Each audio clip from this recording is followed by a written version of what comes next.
Well, President Biden did not hold back in his State of the Union address. He sparred with Republicans on key issues, including the economy, access to reproductive health care, and the border. The president also challenged his predecessor on several occasions. I will not ban people because of their faith. Unlike my predecessor on my first day in office, I introduced a comprehensive bill to fix our immigration system. Take a look at it. It has all these and more. I know who we are as Americans. We're the only nation in the world with a heart and soul that draws from old and new. Meanwhile, Vice President Harris spoke to CBS News earlier today. She blamed former President Trump for Congress's inability to pass the bipartisan immigration plan. The former president calls the head of the Republican Party in Congress and says, don't put it up for a vote, because he'd prefer to run on a problem instead of fixing it. I do believe the majority of members of Congress do know that there's a solution in hand, and we need to fix a problem that we all know exists.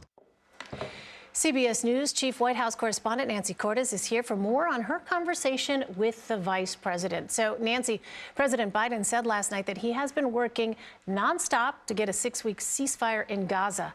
What did Vice President Harris tell you about the current state of that conflict? Well, I asked her if they're going to start upping the pressure, essentially, on the Israeli government, because she's been pretty outspoken about this humanitarian crisis. And President Biden, in his State of the Union, put a number on it. He said at least 30,000 Palestinians in Gaza have been killed, many of them with no connection to Hamas whatsoever. So I asked her in our interview if she's losing confidence in Bibi Netanyahu and how this is all going to end. And here's what she had to say. This conflict has to end as soon as possible, and how it does so matters. We need to get the hostages out. We need humanitarian aid to go in. And ultimately, we need a two-state solution. And we have been working every day, frankly, since October 8th toward that end, in addition to all the work that needs to happen now. We have also been clear. Far too many Palestinian civilians, innocent people, have been killed. Israel has to do better on that issue. It needs to allow more aid to get in. And we need this ceasefire over the course of at least 6 weeks.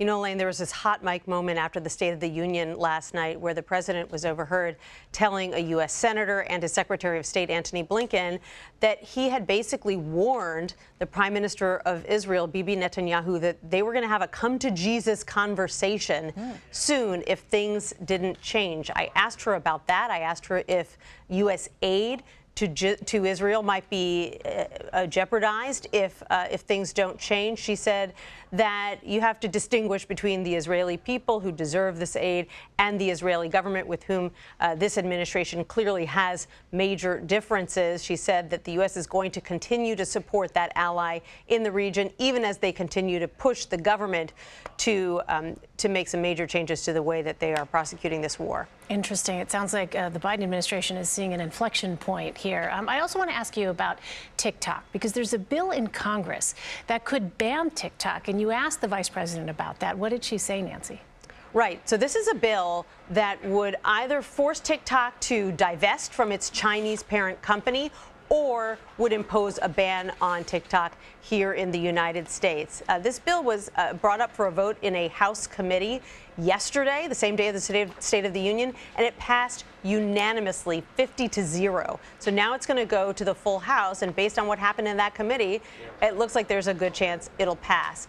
And so I asked her if this is legislation that the president would sign and that the White House could get behind. Take a listen. Do you support this move to crack down on TikTok?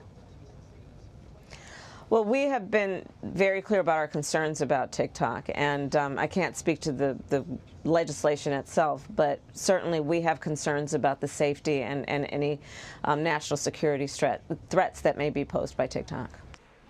So essentially, she was non-committal, which kind of reflects the position of this White House over the past several years, where they've been conducting this investigation into TikTok to try to figure out how it should be handled. But that investigation has been dragging on since basically the president came into office. Taking a step back for a moment, Nancy, what role do you think the vice president will play on the campaign trail heading into November?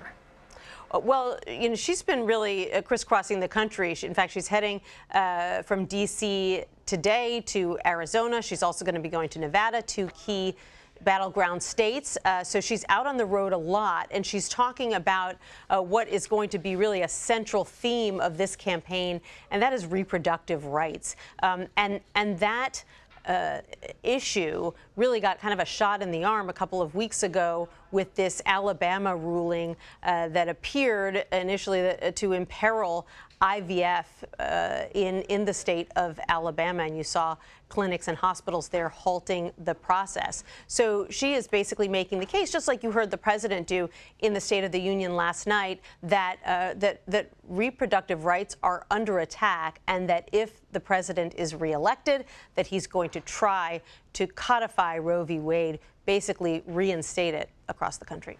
All right, Nancy Cordes in Washington for us. Nancy, thank you. You're welcome.